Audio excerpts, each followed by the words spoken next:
নমস্কার বন্ধুরা, welcome to শখের রান্নাঘর। শখের রান্নাঘরে তোমাদের সকলকে স্বাগত জানাই। আজকে আমার রেসিপি অনুষ্ঠান বাড়ির মতন ঝুরি আলু ভাজা।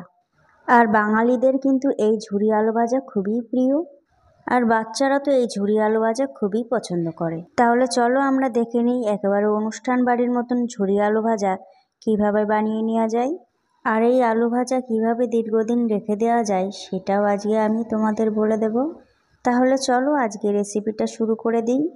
আলু ভাজাগুলো বানানোর জন্য আমি এরকম বড় সাইজের 4টে আলু নিয়ে নিয়েছি। এরপর আলুর ছোকলাগুলো আমি ভালো করে ছাড়িয়ে পরিষ্কার করে ধুয়ে নিয়েছি। এরপর এই গ্রেটার দিয়ে আলুগুলো গ্রেট করে নেব। আমি আলুগুলো কিন্তু লম্বা লম্বি গ্রেট করব, আড়াআড়ি একদমই গ্রেট করব না, লম্বা লম্বি গ্রেট করে নিতে হবে। আর আলুগুলো গ্রেট করার সময় কিন্তু উপর থেকে নিচের দিকে নিয়ে নিতে হবে। তোমরা নিশ্চয়ই দেখতে পাচ্ছ গ্রেটারের দুটো ছিদ্র আছে, একটা বড় দিক একটা ছোট দিক। আমি কিন্তু বড় দিক থেকেই গ্রেট করে নেব আলুগুলো। এইভাবে গ্রেট করে নিলে কিন্তু আলু ভাজাগুলো লম্বা লম্বি হয়ে গ্রেট হয়ে পড়বে। আমি একটু হাতে নিয়ে দেখিয়ে দিচ্ছি কত সুন্দর লম্বা লম্বা হয়ে আলুগুলো কেটে যাচ্ছে। একইভাবে কিন্তু আমি সবগুলো আলু গ্রেট করে নেব। আমার কিন্তু সমস্ত আলু গ্রেট করে নেওয়া হয়ে গেছে। আর আমি কিন্তু আলুগুলো গ্রেট করতে করতে জলের মধ্যে ভিজিয়ে রেখেছিলাম যাতে আলুগুলো কালো হয়ে না যায়। এরপর কিন্তু আমি আলুগুলো ভালো করে কষলে কষলে ধুয়ে নেব। আলুতে যতক্ষণ এই গেজা থাকবে ততক্ষণ কিন্তু আমি আলুগুলো ভালো করে ধুয়ে নেব। আলুগুলো যত ভালো করে ধোয়া হবে তার উপর কিন্তু এর মুচমুচে ভাবটা নির্ভর করবে। আলু ধুতে ধুতে যেন আলুর জলটা একদম সাদা হয়ে যায় ততক্ষণ আমি আলুটা ধুয়ে নেব। আলুগুলো কিন্তু আমি পরিষ্কার করে ধুয়ে নিয়েছি। এরপরে আমি আলুগুলো একটা প্লেটের উপরে তুলে নেব। এরপর আমি একটা বড় বাটিতে জল নিয়ে নিয়েছি আর তাতে দিয়ে দিয়েছি একটা বড় বরফের টুকরো। এরপরে আমি আলুগুলো বরফের জলের মধ্যে 30 মিনিট ভিজিয়ে রেখে দেব। তো 30 মিনিট পরে আমি ফিরে এলাম। এরপরে আলুগুলো ভালো করে জল ঝরিয়ে আমি একটা ছাঁকনির মধ্যে দিয়ে দেব।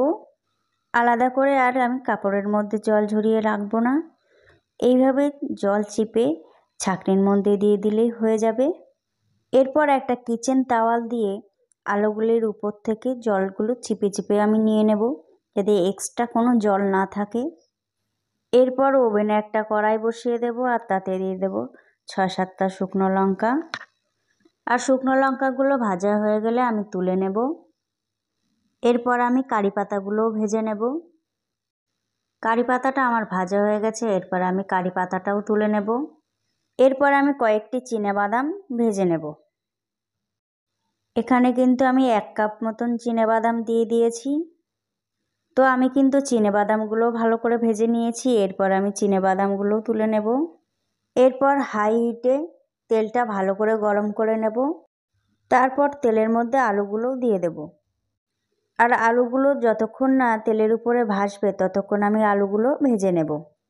যখন আলুগুলো তেলের উপরে ভেসে উঠবে তখন বুঝতে হবে যে আলুগুলো ভাজা হয়ে গেছে। তো আলুগুলো কিন্তু তেলের উপরে ভেসে উঠেছে। এরপরে আমি আলুগুলো তুলে নেব। এরপর কিন্তু আমি বাকি আলুগুলোও ভেজে নেব। আর বাকি আলুগুলো ভাজার আগে কিন্তু তেলটা পরিষ্কার করে নিতে হবে। একটা ছাঁকনি দিয়ে তেলটা পরিষ্কার করে নিয়ে হাই হিটে তেলটা গরম করে নিতে হবে, তারপরে আলুগুলো আবার দিতে হবে। আমি কিন্তু এইভাবে সেকেন্ড ব্যাচটাও ভালো করে ভেজে নিয়েছি। চিনেবাদাম, শুকনো লঙ্কা, কারি পাতা আর আলুগুলো এরপর মিশিয়ে নেওয়ার পালা। তোমরা নিশ্চয়ই শুনতে পাচ্ছ আলুগুলো কত মুচমুচে হয়েছে। এইভাবে কিন্তু তোমরা বাড়িতেই অবশ্যই একবার ট্রাই করবে, আর ট্রাই করার পরে আমাকে কমেন্ট করে জানাবে। আর রেসিপিটা ভালো লাগলে একটা লাইক করে দেবে আর তোমার প্রিয়জনকে শেয়ার করে দেবে। আর তোমরা যদি এখনও আমার চ্যানেলটিকে সাবস্ক্রাইব না করে থাকো তাহলে অবশ্যই চ্যানেলটিকে সাবস্ক্রাইব করে পাশে থাকা বেল আইকনটিতে ক্লিক করে রাখবে। এতে আমি যখনই ভিডিও ছাড়ব সবার আগে পৌঁছে যাবে তোমার কাছে। এরপর আমি হালকা হাতে ভালো করে মিশিয়ে নেব। এরপর আমি স্বাদ মতন বিট নুন আর 1 চামচ চাট মশলা মিশিয়ে দেব। তোমরা নিশ্চয়ই লক্ষ্য করেছো আমি কিন্তু কোনো রকম আলু ভাজার সময় নুন ব্যবহার করিনি। আর আলু ভাজার সময় নুন ব্যবহার করলে কিন্তু আলুগুলো দলা পেকে যাবে, আবার নেতিয়েও পড়বে, খেতে একদমই ভালো লাগবে না। আর আমি যখন আলুগুলো স্টোর করব তখনও কিন্তু কোনো রকম নুন আর চাট মশলা ব্যবহার করব না।